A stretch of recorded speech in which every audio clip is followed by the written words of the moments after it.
Recently, I woke up and I thought to myself, when are we going to get a real metaverse in the Cardano ecosystem? I mean, a project that at least admits that their goal is to build out a virtual world that we can actually walk around in, not just art, but something that maybe hopes to look and feel like Decentraland or one of those types of projects. And I thought when we do get that project, I'm going to try to buy a little piece of land in that metaverse, a place where we can fly the flag of the army of spies. And it would be awesome if that was on the beach. Well, all of those things may have just happened. Ready? Let's go. We're going to talk about this new potential metaverse. You've probably already formed a suspicion that I'm extremely excited about this, and you are correct. We're also going to do a little update on the goings on in the Chinese real estate development sector and whether or not that whole thing's going to implode. But mainly, we're going to talk about this metaverse because let's face it, a lot of people have been waiting for this for a long, long time. Chinese real estate development sector not really looking any better, guys. Reuters tells us here Chinese developer Cynic likely to default on $250 million worth of bonds. Hey, it's only $250 million. What is that when China Evergrande Group is $305 billion in debt? $250 million, no big deal. You probably already know Fantasia is also having trouble. They're all having trouble. Almost all the big real estate developers are violating one of those three red lines the CCP laid out, all of which have to do with leverage. They're all over leveraged by one of those three metrics. And so far, very unclear what Xi Jinping is going to do. We've talked on this channel already about how he might like it if some parts of the Chinese real estate development sector fell, so that prices of real estate might go down, so that people can buy houses, and not houses even, but apartments, and have families. And that might help to cut against the demographic problem they're having, where residents of the country are not having enough kids to fuel growth. You need certain demographics to fuel economic growth. And the way the demographics are going in China, it is not going to help fuel the economic growth they need. So we don't know how this is going to turn out with the Chinese real estate development sector, but things are not looking better.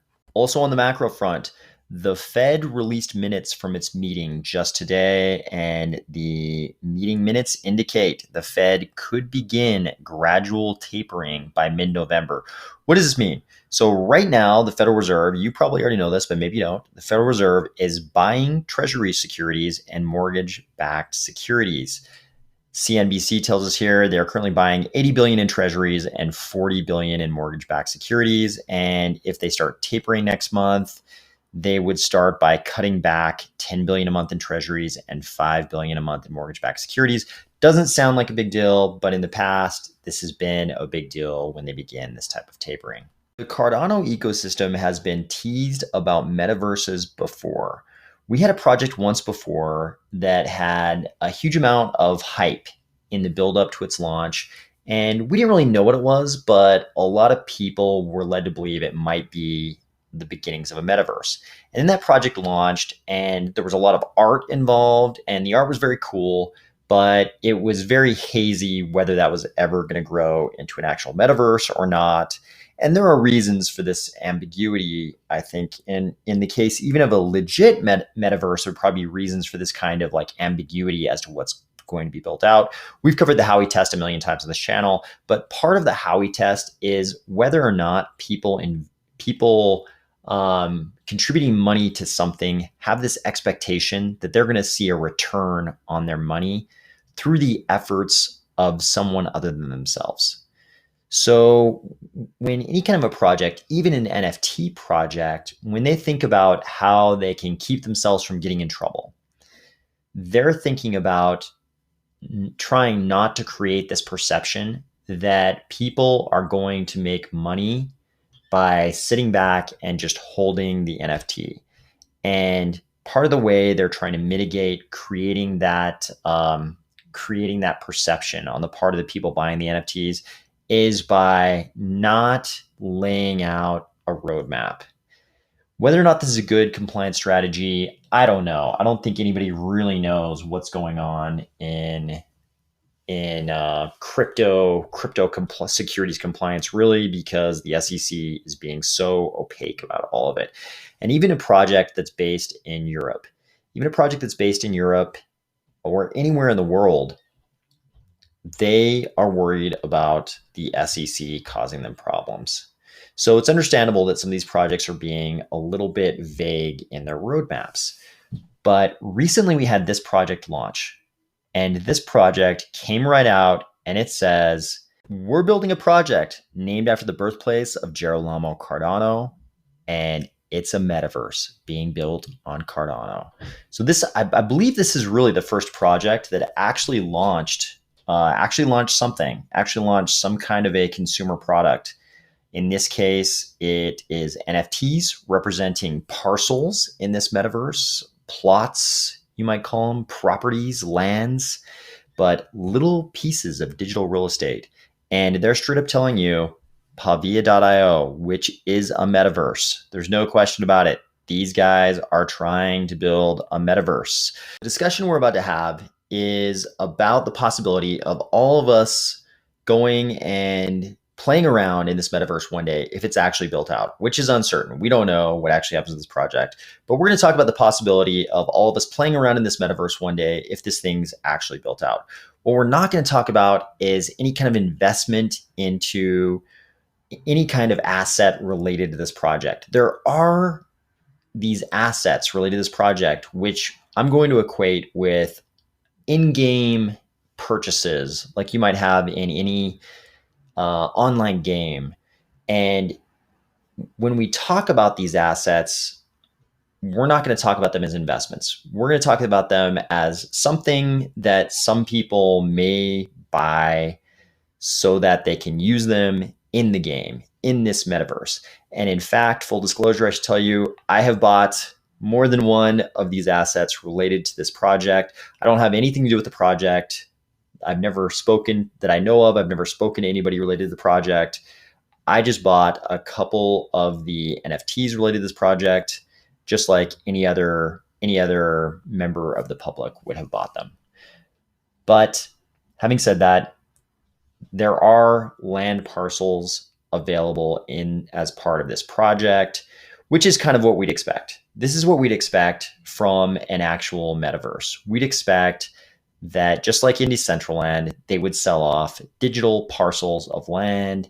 So it's a distributed system with many different decentralized owners of these virtual lands.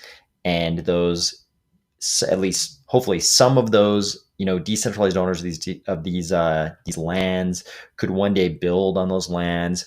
We don't really know any of that yet. We don't know that much about this project. We know it's supposed to be a metaverse, and we know they've already sold off digital lands. We don't know that much else, though. We get a roadmap here, but it's a pretty rudimentary roadmap. They tell us when their corporation was incorporated, apparently the 520th anniversary of Girolamo Cardano. They tell us about the sort of the preparations for this land sale. They tell us that a map is going to be added shortly after the land sale. I think I've seen reports online that a map showing all of the locations of the lands will be added in the next couple of days. I heard estimates of Friday, but we don't really know that much else. They show little avatars here. It sounds like they're going to release a white paper, and the community will actually have a say in the direction of the ecosystem. If we come back down here to the roadmap, it looks like so the community Discord to go live October 2020. That's actually happened. 2021. V1 map added to Pavia.io. That hasn't happened yet. Seeing estimates of Friday for that. I don't know how accurate that is. November to December, public announcement on selected partners who will help deliver the long-term in-game Pavia.io virtual visitors experience. Q1 of next year, working parties from the community for on-platform assets, gamification, and more. That sounds cool. Also Q1, second land sell with a select click and buy process instead of randomized allocation. That's interesting. We'll come back to that. We don't know exactly what lands those are going to be. Q2 2022, collation of all feedback to date and build commencement for the in-game Pavia.io experience. So they're estimating Q2 of next year, they start actually building the kind of in-world experience. If we're talking about software development, I automatically add like 9 months onto whatever they say. But this is just a commencement date. They're not even saying when they might think they're done. Most of the stuff I've seen not even kind of, it strongly implies that there's going to be no walking around in this metaverse for years. I like that they're saying that up front so that people don't get any false hopes that they're going to be like walking around in Pavia, in January or something like that. It sounds like it's going to be years. That was certainly the case with Decentraland. It was years and years from the time they started first selling their lands till you could actually go into Decentraland and walk around. And at first in Decentraland, all you could do was walk around, and there were trees and some buildings and some little mini games, but there wasn't much. Now you can actually go into Decentraland. There's voice chat. You can like meet up with your friends and stand around and talk, and they've still got all the mini games and little buildings and things like that. But we're talking years here, so no one should get any false hopes. They say down here, this is the very start of a long-term project. We hope you will join us on our journey to build out Pavia.io, where one day you may wish to run a business, host an event, advertise for others, play games, or simply walk around and enjoy the evolving landscape. This is what I've been waiting for. Somebody who at least can come right out and say, hey, we're trying to build a metaverse here.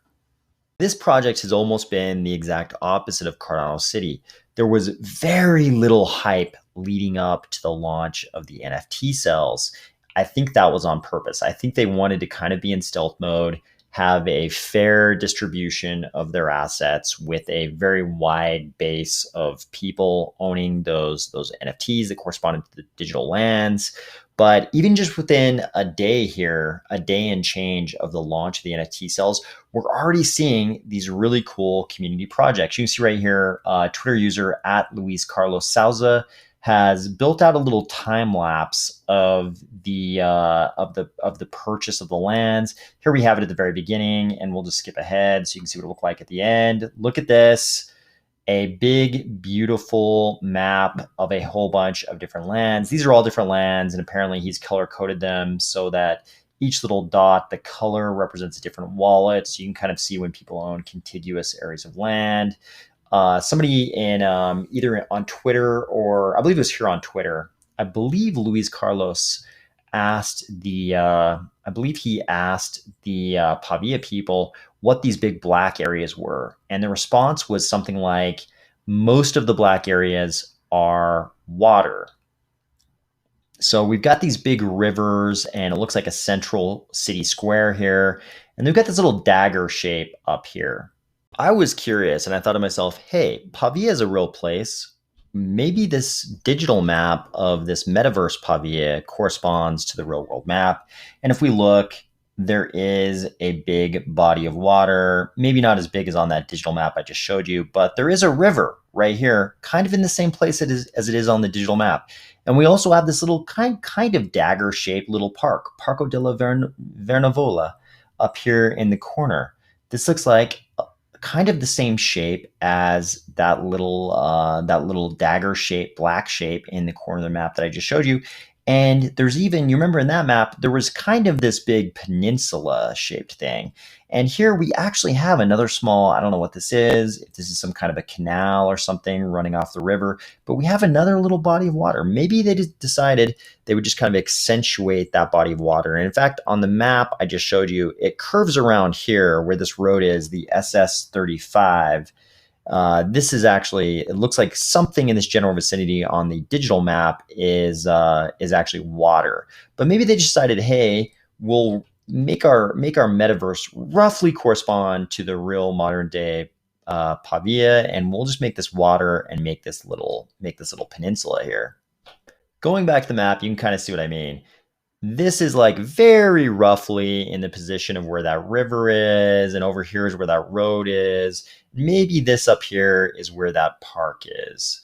And then this over here, maybe this is just like, a little bit of an exaggerated version of that little canal, a flamboyant version of that canal, much larger than it is on the modern day map. But who knows? Maybe they just decided to embellish a little bit. Maybe this is some kind of a reflection of what things looked more like, at least in ancient Pavia, in the times of Girolamo Cardano. I guess it's not even really ancient, but centuries ago at least. So just thinking about the Pavia project, there are certain things we don't know. We know, according to that roadmap, it sounds like there's going to be a second land sell in Q1 of 2022. So the first quarter of next year. We don't know if that's going to happen on the edges. Are they just going to expand the map? Or are they going to sell off some of these little locations in here that haven't sold yet? And you can see here from this counter, it says 14,327 plots loaded. The person, Luis Carlos, the person who kindly created this map for the community, he says he's kind of syncing it with the blockchain as he goes along, and they're still selling off these plots. So we don't know, are all of these little black spots in here, or all of these little areas that will be sold off? Like, I think it's pretty obvious that this one is not going to be sold off. This is some kind of a square, and maybe this piece and this piece are some kind of natural features. Maybe this is a park, maybe this is some kind of a lake or pond. But we don't know. Are they going to sell more lands out along the edges? Are they going to sell off these pieces? I mean, could it be this looks quite a bit bigger than the river looked on the map? Could it be that they're going to sell off like the people that think they have beachfront property here and here and here? Could it be that there's additional beachfront property that'll be sold off at higher prices to kind of narrow this up? We don't really know. Another question I have is, how come there are no roads? So there are estates in here.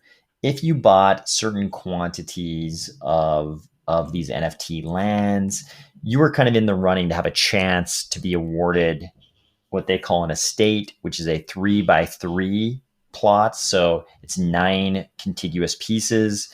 And so these bigger little squares you can see, like maybe we can zoom in. Yeah, some of these bigger squares you see, these are estates, if I'm counting properly. Those are all 3x3 plots. So people were able to grab some of those estates. And there's some kind of a notion I've seen people discussing that you would be able to build on the estates. It's unclear to me whether you will be able to build anything at all on single plots of land, or you can only build on the estates, or maybe you can just build bigger things on the estates than you can on the normal plots. I don't think we really know yet until we see the white paper. I think that's all going to be pretty unclear. Where the other plots are going to be sold, all equally unclear to me. But I will tell you, when I saw this, prices were low enough. My little lobster claw does not like to release ADA for anything. Once ADA is inside the lobster claw, I cannot bring that claw to open itself up and release that ADA. It's in there forever. And that stayed true with this project. But what I did was I bought brand new ADA so that I could purchase plots on this map. And one of those plots I happened to acquire appears to be beachfront property. We don't really know. This is just a community-made map. We won't see the real map until later this week, apparently, maybe Friday. But it appears to be beachfront property based on what we know right now. I hope that's the case. Regardless if that's the case or not, though, there are some properties on this map that I have acquired. And I'm hoping we can use those in some way toward the army of spies. So I guess there's going to be something when the map officially launches. I guess you can display images. We'll definitely make use of that if we can. But who knows? Maybe in the future, if this thing gets built out the way I'm hoping it gets built out, and it starts looking a lot like Decentraland, maybe even better than Decentraland, I hope, fingers crossed, maybe this will get advanced enough one day, years from now, that we can actually hold like live streams inside Pavia. We could do that right now in Decentraland, but it's not a Cardano project, so I wouldn't do that. But if we have things like voice chat or anything like that in Pavia one day, years from now, maybe we can go onto these lands I've acquired, and hopefully that one is still beachfront property. Maybe we'll be able to have a beachfront live stream one day. Who maybe one day when the Army of Spies DApp gets built out, which is a kind of a blockchain based marketplace for information and maybe even other things. Maybe one day this could even be a metaverse location for the exchanges involved in that marketplace. Who knows? We don't know. Maybe this all falls apart. We don't know much about the team at this point, probably on purpose because they're trying to avoid the long arm of the securities regulators in the US. So we don't know, but things are looking very interesting right now. So I'm not yet revealing at this stage where exactly the hopefully beachfront property is that I've acquired, because I would still like to attempt to acquire some of the contiguous properties just to create a little bit bigger property that hopefully we can use for Army of Spies purposes. Earlier, I mentioned that it sounds like you can build to a greater extent on the estates. But there are no roads. You notice, like in Decentraland, there are giant roads going everywhere, and people use those for walking on because there's a possibility of everyone building on all of their properties. And when I look at this map, if you were going from here over to this peninsula, you need a bridge. And on the real world map of Pavia, there's a bridge here. So maybe there will be a bridge here. But then once you get over to here, how do you get from here over to the square? Is it all just going to be jumping? Like in Decentraland, you can jump from location to location, but you can also walk there. But if everybody like from here to here in this area builds on their properties, it would make it difficult to walk from here to here. So are there no roads? And maybe that's why you actually can't build on single plots of land that are smaller than a 3x3 estate. Maybe that's what's going on. We won't really know until we get the white paper. But I think this is a pretty interesting development for the entire Cardano ecosystem. We now have something that's saying it's going to be a real metaverse. And there's also some really interesting stuff. The project is saying apparently they've acquired plots in Decentraland and also in Sandbox. And they're saying if they can, they're going to attempt to build portals connecting Pavia and Decentraland and Sandbox to whatever extent they can. I don't even know how that would work. Sounds super interesting. I'm excited about this project. I hope it gets built out the way we would want it to, and it doesn't somehow crumble. Any of these things are possible. We just don't know at this point. But I'm going to keep a close eye on this, and I will talk to you tomorrow.